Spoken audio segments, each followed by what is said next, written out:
আসসালামু আলাইকুম রহমতুল্লাহ। সুপ্রিয় দর্শক, স্বাগত জানাচ্ছি তাক হাঁসের খামারের সাথে আছি গোলাম রাব্বি। একটা ব্রুডিং সিস্টেম কেমন হওয়া উচিত? আপনি যখন নতুন অবস্থায় হাঁসের বাচ্চা দিয়ে শুরু করবেন, একদিন হাঁসের বাচ্চা নেবেন, শুরু থেকে 1 মাস পর্যন্ত এর খাবার system, brooding system, light system, পানি সিস্টেম এবং খাবার ম্যানেজমেন্ট থেকে শুরু করে পুরো সিস্টেমটুকু আজকে এই ভিডিওর মাধ্যমে আপনি দেখতে পারবেন। আজকে একদম খুঁটিনাটি এর থেকে জেড পর্যন্ত A to Z আমরা আজকে ব্রুডিং সিস্টেমটা আপনাদের সামনে আজকে উপস্থাপন করবেন। আজকে এক কথায় ব্রুডিং কীভাবে করতে হয়, সহজ পদ্ধতি, শীতকালে কীভাবে ব্রুডিং করবেন, অতিরিক্ত গরমের সময় কী সিস্টেম হতে পারে, পুরো সিস্টেমটা আজকে আপনাদের সামনে উন্মোচন করবেন ইনশাআল্লাহ। দর্শক, পুরো ভিডিও জুড়ে আছে আপনাদের চেনা চেহারা মোহাম্মদ গোলাম রাব্বি। আপনি দেখছেন আপনাদের প্রিয় চ্যানেল, আপনাদের হাঁসের চ্যানেল তাক হাঁসের খামার ইউটিউব চ্যানেল। একটা ছোটো একটা ইন্ট্রোর পরে আমরা মূল ভিডিওতে শুরু করবো ইনশাআল্লাহ।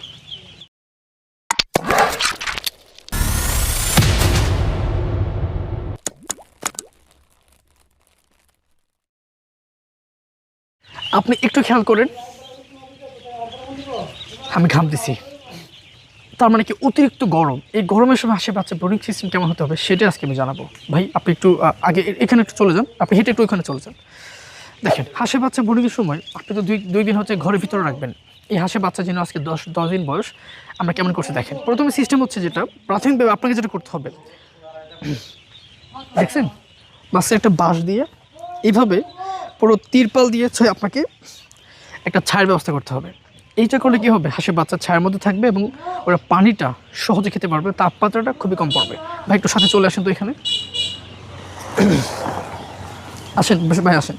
আচ্ছা দর্শক, আরেকটা জিনিস একটু একটু খেয়াল করুন, এখানে একটা উঁচু দেখতে পাচ্ছেন, এটা হচ্ছে মূলত বালু। এবং এই নিচে একটু দেখেন ভাই, দেখেন আপনি এখানে কিন্তু অনেক সময় ভিজে গিয়েছে। তো এই ভিজে গেলে তখন আপনার কী করণীয় হচ্ছে, এই বালুগুলো আমরা এখানে ছিটাই দিচ্ছি। প্রত্যেকটা বিষয় কিন্তু খেয়াল করি। আজকে আমরা পুরো সিস্টেমটা আপনাদের সামনে আজকে উন্মোচন করবো ইনশাআল্লাহ। আচ্ছা, আমরা জানি 21 দিন পর 20 দিন পর হাঁসের বাচ্চা পানিতে নামা যায়, কিন্তু এটা কি সবসময় না।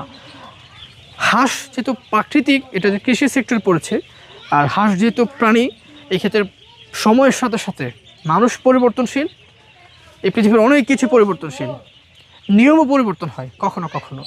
এখন এই অতিরিক্ত গরমে আপনি তো হাঁসের বাচ্চা ঘরে রাখতে পারবেন না, এবং এরকমভাবে হাঁস আপনি সুন্দরভাবে রাখতে পারবেন না। এই ক্ষেত্রে আপনাকে যেটা করতে হবে, দেখেন ভাই, একটা হাউস সিস্টেম করছি আমরা। একটা গর্ত করে উপরে হচ্ছে একটা পলিথিন দিছি, এর উপরে পানিটা দিয়ে দিছি। দেখছেন, একদম স্বল্প খরচ, ক্ষুদ্র খরচ, সুন্দরভাবে এগুলো ম্যানেজমেন্ট করা যায়। তারপর যাবো হচ্ছে আমরা খাবারে। ভাই একটু পিছাও, দেখেন, তুমি একটু বসো, সমস্যা নেই। দেখছেন, আমরা খাবারের ক্ষেত্রে যখন যাব, তখন হচ্ছে 1 দিন থেকে 7 দিন পর্যন্ত আপনি হচ্ছেন যে কোনো ফিডের গোড়া ফিড আপনি খাওয়াতে হবে, যেটা আপনি ভিডিওতে দেখতে পাচ্ছেন। ঠিক আছে, এখন 7 দিন পরে কী খাওয়াবেন ভাই? 7 দিন পরে আপনাকে এই যে ফিডের আপনি নেবেন, এই ফিডের মোটা ফিডটা আপনাকে খাওয়াতে হবে ইনশাআল্লাহ। আরেকটা হচ্ছে যেটা সবচেয়ে বেশি জরুরি, ভাই তুমি আমার সাথে সাথে চলে আসো কেমন। আপনি যে ঘরে রাখবেন, যে ঘরে হচ্ছে থাকবে, যে জায়গাতে রাখবেন, আমাদের এই পাশে কিন্তু ঘর, ভাই ঘরটা তুমি একটু দেখাও। এই পাশে হচ্ছে ঘর, এবং এর সামনে আমরা খালি জায়গা রেখেছি, যেন এরকম একটা তিরপাল দিয়ে আমরা যেন হাঁসের বাচ্চাটাকে ঘরে প্লাস বাহিরে, যেহেতু আর জায়গা এমন জায়গা হতে হবে যেখানে আলো বাতাস আসা যাওয়া করে। ভাই এখানে রোদের পরে আলো বাতাসও কিন্তু সুন্দরভাবে আসা যাওয়া করে। আচ্ছা, প্রোটেকশন, কাক আছে, বিড়াল আছে, কুকুর আছে, আক্রমণ করতে পারে। ওরা কিন্তু আক্রমণ করবে, এটা তো আপনার নিয়ত রাখতে হবে। আক্রমণ, চিল আছে, উড়ে চলে আসতে পারে, থাপা দিয়ে হাঁসের বাচ্চা নিতে পারে। আচ্ছা, এটার জন্য তো আপনি নিজে তো খেয়াল করবেন, আপনি তো একজন স্টিল, আপনাকে খামারে থাকতে হবে। এর পাশাপাশি যেন সাইডে সাইডে যেন কুকুর বিড়াল না আসতে পারে, এ ধরনের নেট ব্যবহার করবেন। নেটের নিচে হচ্ছে কিছু ভারী জিনিস দিয়ে রাখবেন, যেন নেটটা মাটির দিকে যেন ওরা ধাবিত থাকে, আর এখানে দিয়ে টানা দিয়ে রাখবেন, পুরো সিস্টেম সুন্দরভাবে হয়ে যাবে। ভাই আসেন, দেখেন তো হাঁসের বাচ্চা ঝরঝরা, সুন্দর, এ গ্রেড। আমরা ঘরে পরে যাব, আমরা আরও কিছু সিস্টেম হচ্ছে সেটা হচ্ছে আপনার দেখাবো। আচ্ছা, এখন হচ্ছে পানির ট্যাঙ্কিতে আপনি কীভাবে কী সিস্টেম করতে হবে, পানির ট্যাঙ্কিটা এখন সবচেয়ে বেশি গুরুত্বপূর্ণ।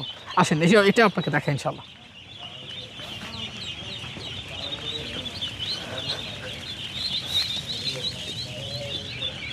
হাঁসের বাচ্চা যখন 1 দিন বয়স থাকবে, ঠিক তখন হচ্ছে আপনাকে এইগুলোর ছোট ট্যাঙ্কিগুলো পাওয়া যায়, সেগুলো আপনি দিতে পারেন।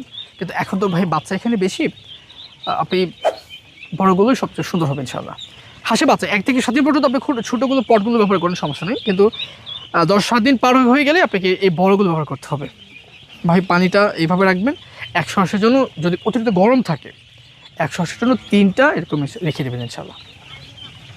তো এই হলো পানি সিস্টেম। আর পানি সিস্টেম দেখতে পাচ্ছেন একদম একদম সারিবদ্ধভাবে বসানো, এখানে ওইখানে দেওয়া, এখানে দেওয়া, পুরো সিস্টেমটাকে এইভাবে দেওয়া। আচ্ছা আমরা এখন ঘরের দিকে যাবো ইনশাআল্লাহ। ভাই চলে এসো।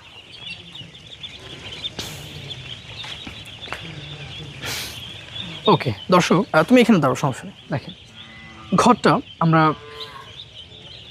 এমনভাবে রেখেছি যেন দেখেন ফাঁকা, এখানে নেট দেওয়া, আপাতত নেটগুলো তুলে রেখেছি যেন আলো বাতাস এখানে সুন্দরভাবে আসা করতে পারে।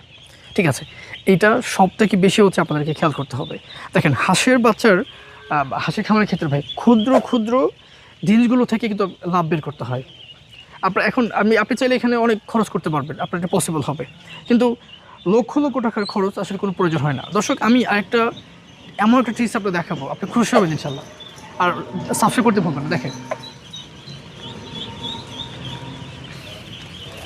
আচ্ছা আমার হাতে একটা লাঠি আছে, এখানে একটা পলিথিন, সাদা পলিথিন। আচ্ছা এটা কেন? এটা আপনার খামারে রাখতে হবে কেন জানেন? কাক যখন আসে, হাঁসের বাচ্চা ঘরে ঢোকানো বাইরে এরকম যখন আপনি রাখবেন, দেখবেন যে ওরা হুট করে দৌড়ে চলে যাবে। আমি আপনাকে দেখাই, ভাই তুমি এখানে দাঁড়াও তো, দেখেন এটা দেখবে ও দৌড় করে চলে যাবে। এগুলো কি মানে ঘরে বাইরে নেওয়া, বাইরে থেকে ঘরে নেওয়া, এটা আপনার ইজি হবে। এই দেখেন আমি ধরবো, ওরা ছুটে চলে যাবে। এই দেখেন, দেখেন, দেখছেন? এই দেখেন কেমন দৌড় দিতেছে, এই যে দেখছেন, দেখেন দৌড়াচ্ছে। এইটা একটা ট্রিক্স ভাই, দেখছেন কি সুন্দর। এইগুলো ছোট ছোট জিনিসগুলো আপনি যখন খামারে খেয়াল করে ফেলবেন, আপনার হাঁসের ব্রুডিং সিস্টেম সর্বোচ্চ সুন্দর হবে ইনশাল্লাহ। আসেন আমরা ঘরের দিকে এখন যাই। আচ্ছা এরপরে আরও বেশ কিছু জিনিসপত্র লাগবে। এগুলো হচ্ছে আপনার 2টা ট্যাঙ্কি লাগবে, পানি যেন রাখতে পারেন। আর অনেক সময় হয় কি বারবার তো পানি নিতে পারবেন না, জমে রেখে দিলেন, এখান থেকে একটু একটু নিয়ে তারপর দিলেন আপনি। ঘরের ক্ষেত্রে নেট ব্যবহার করতে পারেন। আরেকটা হচ্ছে যেটা গুরুত্বপূর্ণ সবচেয়ে বেশি, প্রায় সময় যদি বৃষ্টি হয়, বৃষ্টি হলে কি পানি তো কাদা হয়ে যাবে, নিচে তো কাদা হয়ে যাবে। আর ওই যে প্রথমে বলছিলাম বালু আছে, এই বালুগুলো হচ্ছে এখানে ছড়া দিতে পারেন। দেখেন এখানে বালু আছে, ভাই একটু দেখাও ভালো করে, এই যে বালু আছে। এই বালুগুলোই আপনার ঘরটাকে শুকনো রাখবে, সূক্ষ্ম রাখবে। এটা হাঁসের বাচ্চার জন্য ভাই খুবই ভালো, খুবই ভালো। আর এই পুরো সিস্টেমটা আপনার কাছে কঠিন মনে হতে পারে, আসলে কঠিনই কোনো কিছু না। আপনি যখন হাঁসের খামার করবেন একটু কষ্ট আপনাকে করতে হবে ভাই, লাভের মুখ দেখার জন্য কষ্ট আপনাকে করতে হবে। এই হচ্ছে ব্যাপার। কতটুকু তুলে ধরতে পারছি আমার আইডিয়া নেই। আর একটা বিষয় হচ্ছে পরিষ্কার পরিচ্ছন্নতা সবসময় রাখতে হবে ভাই।